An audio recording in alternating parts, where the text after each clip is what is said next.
reindeer problems. Either... Pretty sure these are third world reindeer problems. Yes. I'm ready. So She had a reindeer wedgie.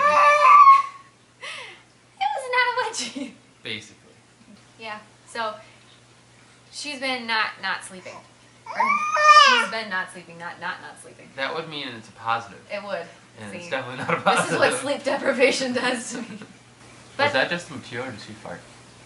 I didn't hear anything. Oh, okay. Maybe it was just me. Maybe just you that farted? No, I didn't fart. I would know that. I would think you would, but you know.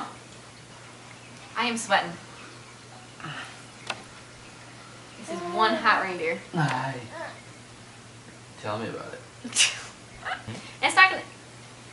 I knew this was gonna happen. Here you go. Did she get us? Yeah. She puked on all of us. She did this in her 2-month video. She puked and we didn't have a burp rig. You see now? We do. We have learned. We've come so far. And don't forget to click subscribe to see all of these videos as well as the normal nail art. Okay, I just called my nail art normal. I clearly am losing my mind. Yeah. All my own stuff Can I normal. end this for us? Please do. Well. Did you just give yourself a beard? That was awesome.